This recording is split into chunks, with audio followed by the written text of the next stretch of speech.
Well, it is certainly a good time to be a worker or a job seeker in America today. You just heard some of the statistics. This economy is thriving. Business optimism and consumer confidence are at all-time highs. Tax reform has helped fuel more jobs, bigger paychecks, and better benefits. Retail sales are up too. And I can't say this enough. Our unemployment rate is below 4% for the first time in 20 years. In fact, right now, we have one open job for nearly every unemployed person in this country. We have employers who can't keep up with incoming business because they don't have enough qualified workers. We've built an economy full of opportunities. Now we need to connect people with those opportunities so that they can make the most of their lives. That's what Chairman Conaway is talking about. Closing the skills gap, closing the opportunity gap so everyone can get their version of the American idea. That is one of the reasons why this farm bill is just so critical. In addition to helping our farmers, this bill includes important workforce development reforms, attaching work requirements to help get people out of poverty and onto the ladder of opportunity.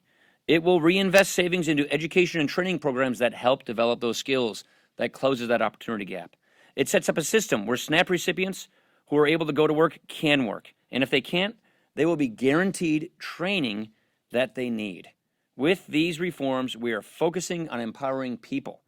We are focusing on empowering people so that more people have the chance to realize their piece of the American idea. So I want to thank Chairman Conaway and the members of the Agriculture Committee. This is a critical pillar of our Better Way agenda that we talked about, that we campaigned on, that we believe in. It's a priority for this unified government. And it's yet another promise that we're committed to fulfilling to help working families get ahead. Finally, I'd like to declare something that is just so obvious. It is Laurel and not Yanny, all right? Come on. How many Laurel fans here, huh? Yeah, right? Okay. Thank you. Yeah, it's amazing. It's the craziest thing.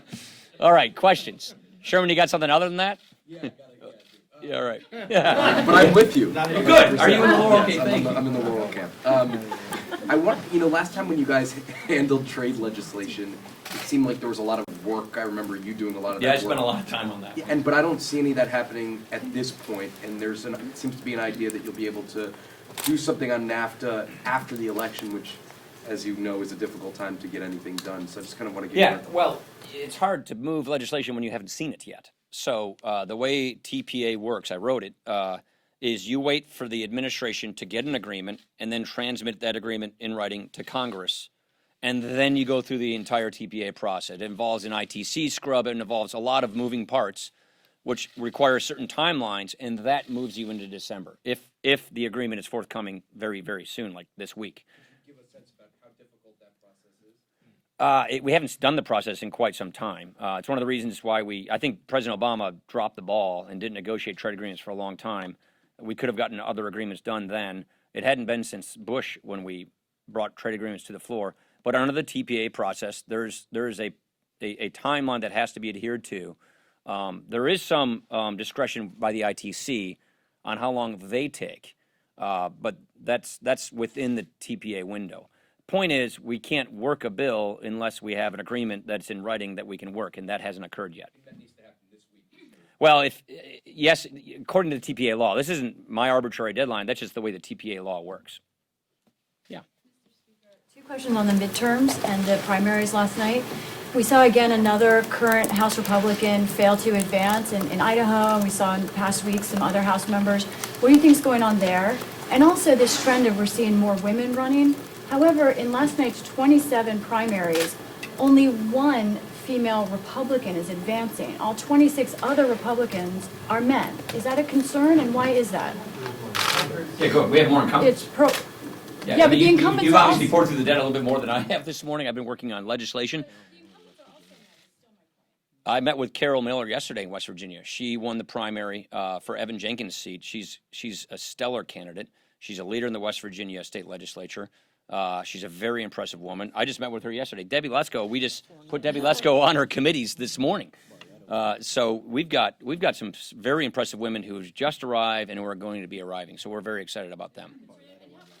And Lou Barletta won last night. Yeah, so I can give you counter talking points if you would like, but let's move on to legislative stuff. And Go Mr. ahead. Speaker, is there a reason House members aren't advancing?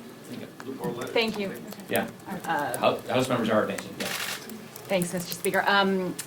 You and the leader went to the White House yesterday to talk about immigration. Is there any movement on this issue, and do you have any sense that you are beginning to coalesce around some sort of strategy that could move? Like I said last week, obviously we do not agree with discharge petitions. We think they're a big mistake. They disunify our majority. And our members of our majority fall into different camps, and they want a solution on DACA, and they want a solution on the border and on security issues. We want to accommodate all of that. And so we're working with the administration. The key is, as I said before, we don't want to advance something that we know won't become law and just get vetoed, even if it made it to the president's desk. We want to advance something that has a chance of going into law where the president would support it.